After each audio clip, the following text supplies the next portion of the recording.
Hi everyone, welcome to Kanyuri Grows. It's good to have you here again. So today I've done a video of me starting out my seeds for this season, and I'm gonna be showing you what I plan to sow this February. It's still very early for some people to be sowing, but I'll be sowing indoors. And stay tuned to see what seeds I'll be sowing and how I'm going to be doing it. There's a lot to see in this video. It is a long video, and so it's gonna be in 3 parts. So stay tuned guys, and I hope you enjoy it. Thank you.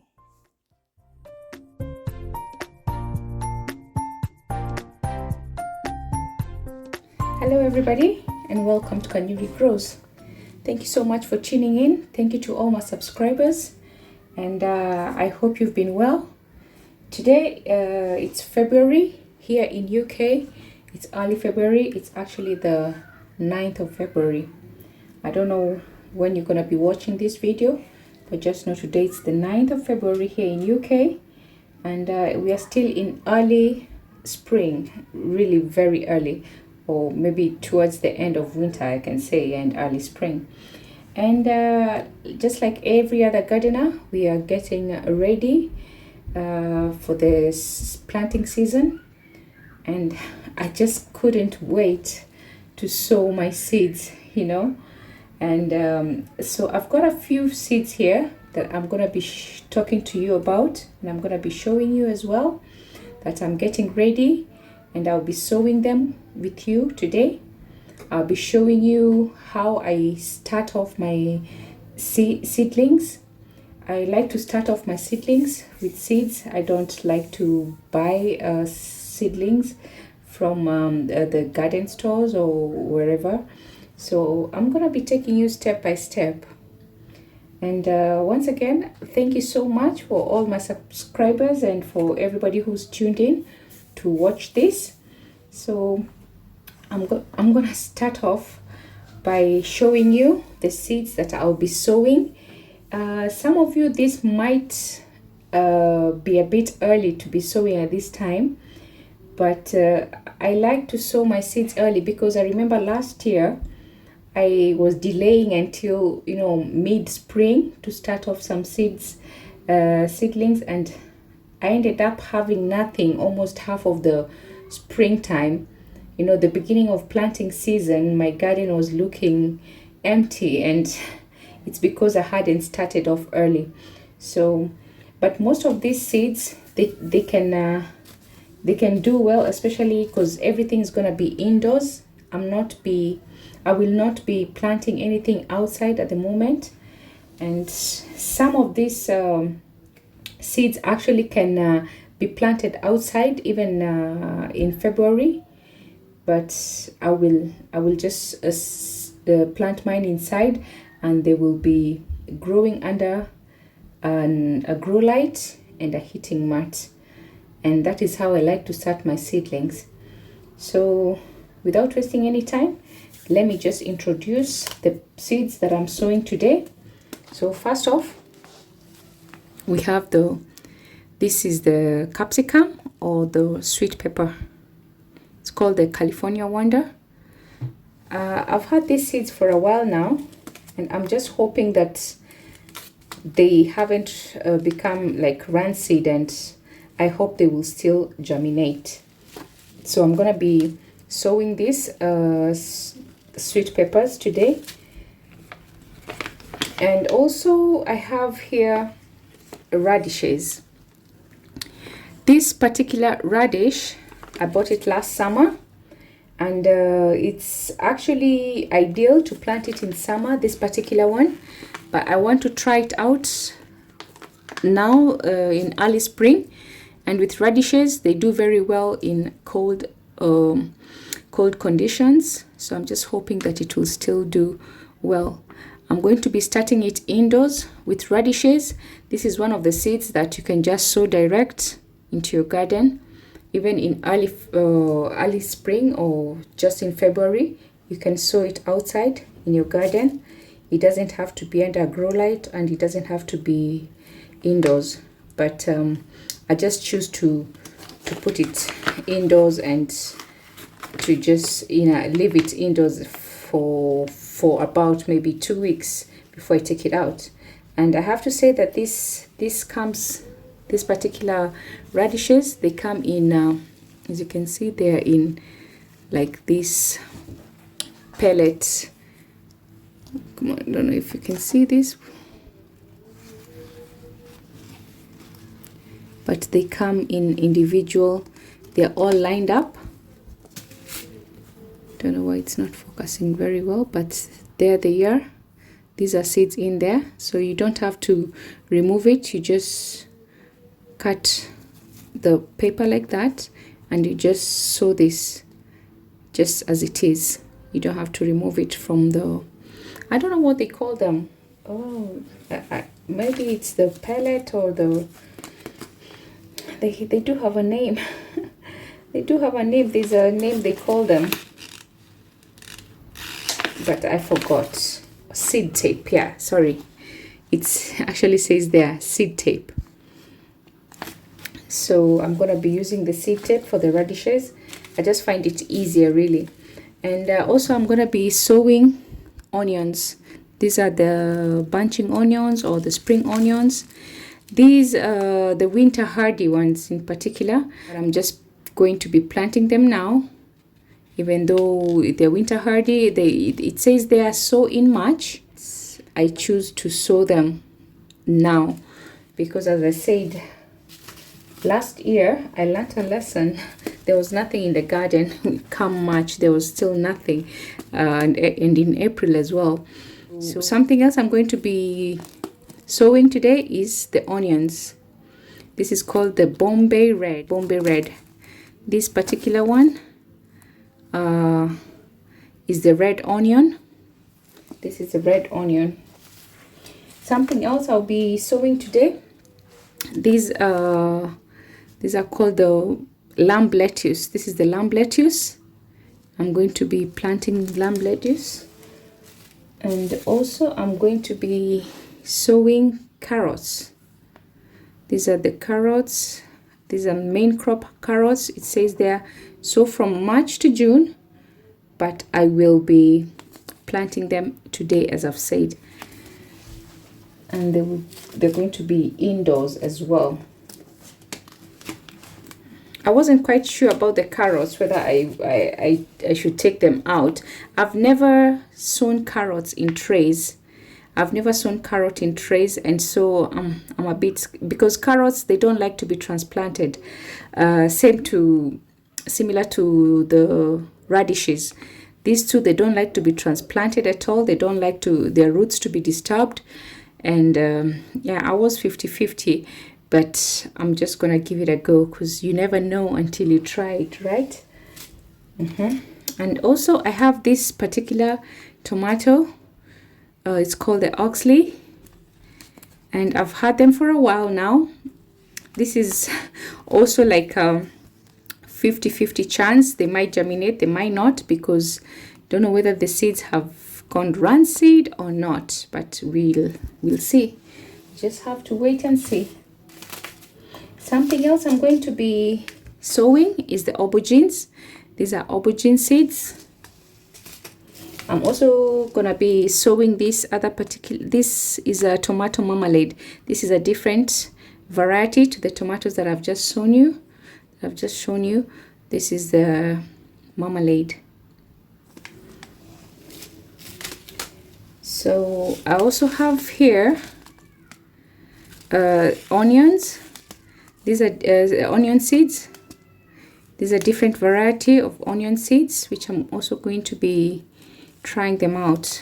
This cauliflower, but I'm not gonna be sowing the cauliflower seeds.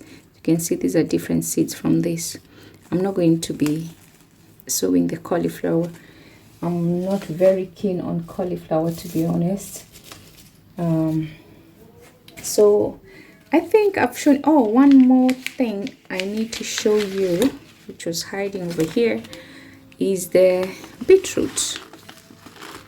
The beetroot, I'm going to be sowing it today as well. I do have some beetroots which have I left them out during winter, and now they're still out there.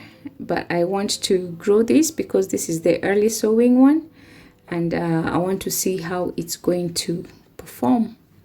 So guys, let's not waste any more time. I don't want this video to be too long, so I'm just gonna quickly show you. Oh, one more thing, let me show you where because last time, you know, I like to use this kind of trays which have this, oh, what do you call them? The name is gone. Oh my god, somebody remind me.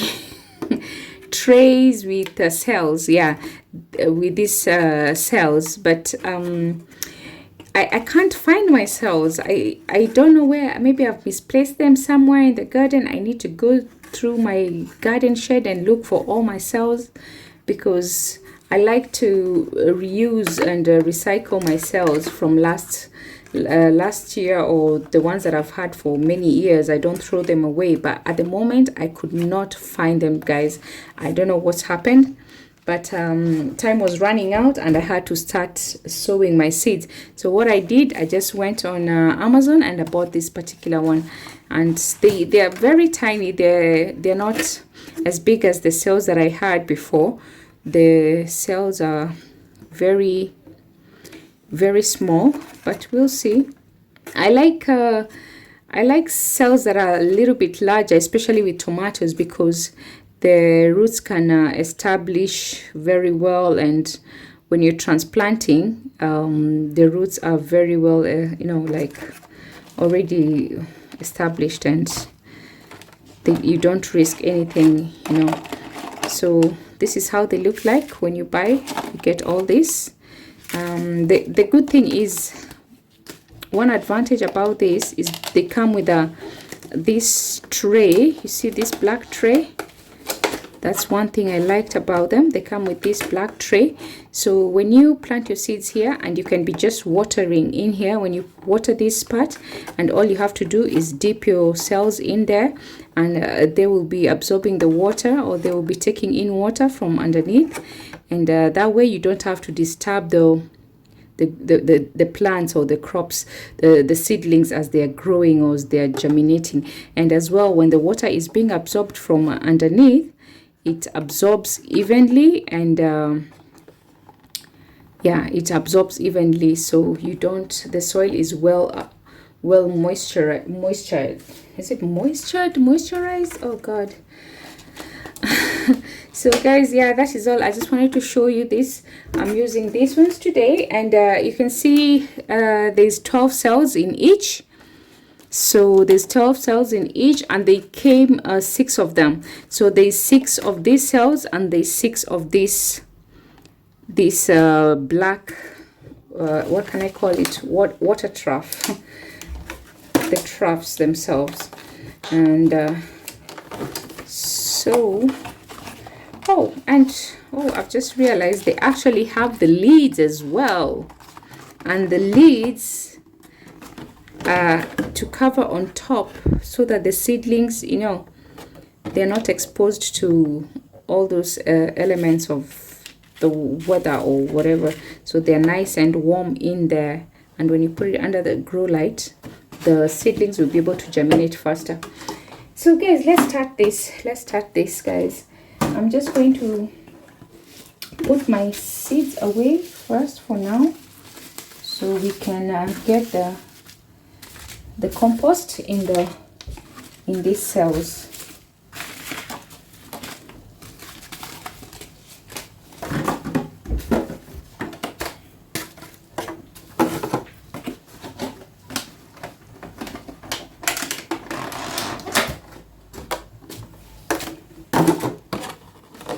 I'm not sure how many cells I'm going to be using, but I'll just put out 4 for now, and if I need more, I'll just add more.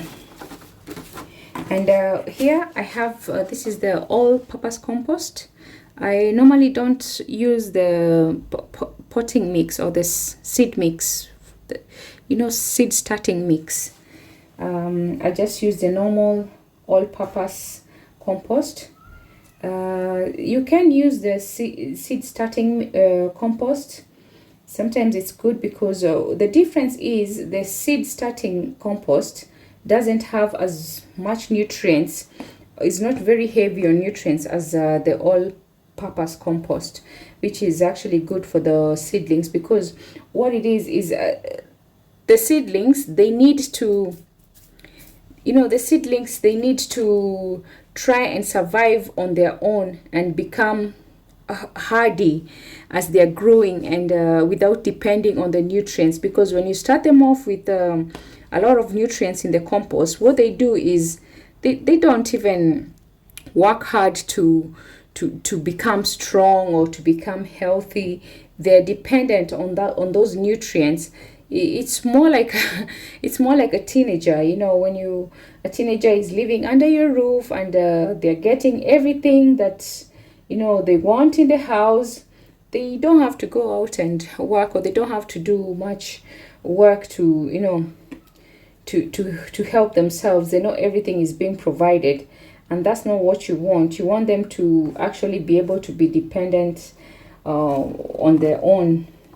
So it's always good to use a seed starting mix. But having said that, I have never failed. My seedlings have never failed because I didn't use the seed starting mix. So it's up to you. I don't like to buy different kind of composts. This is buy different starting mix and different compost for this. So I just buy one general compost and that's it.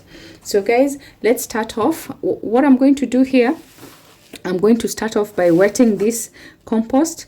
It's very dry, as you can see. And one thing about the compost I like to start with is a compost that is nice and fluffy. As you can see that when you do that, you can actually see it can roll up, or you can fold it out and it stays in the same shape.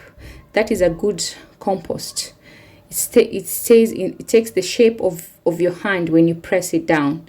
That's a good compost. It's very light, so this is good for the seeds as they germinate, because they need this kind of texture, very light, and the roots can be able to spread out and establish themselves well.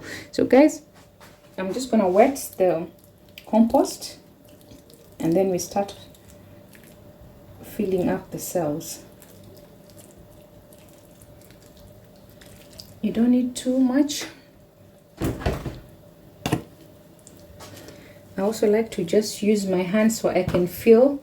You actually feel with your hands whether you need more water, because you can be able to tell it properly with your bare hands, rather than using when you're wearing gloves, you're not able to feel how wet that compost is.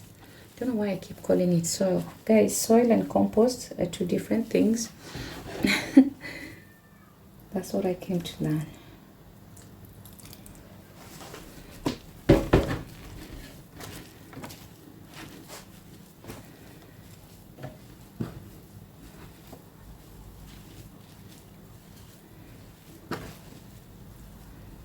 So as you can see, the soil is a little bit damp now, not too damp.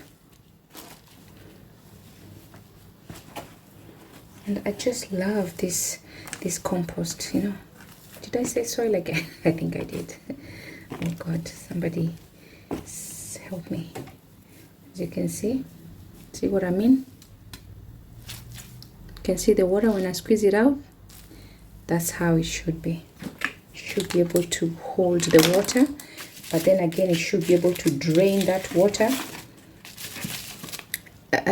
quickly, not just wet it or keep, become waterlogged and it's not draining the water. The water is not draining because the roots won't be able to spread out, and you'll end up having rotten roots. So guys, let's fill these cells.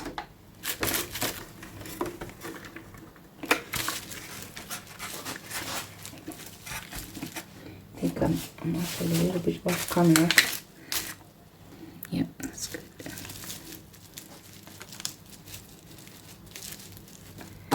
So guys, this is how I fill it in. Just make sure each and every cell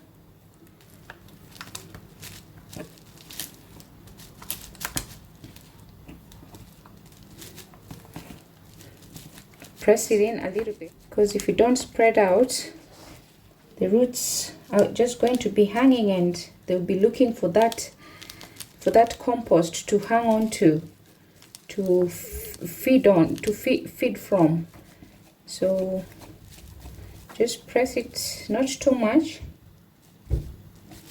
don't press it in too much. Then give it a tap.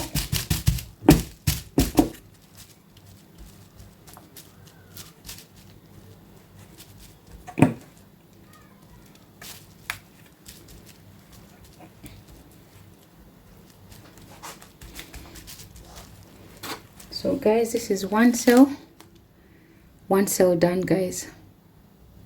See, that's one cell down. So I'm gonna finish the rest of the cells, then I'll come back to you. So that's it for part 1, guys. Thank you for tuning in. Please make sure you watch part 2 of this video, and thank you so much for subscribing. Leave a comment, share, and until next time, bye.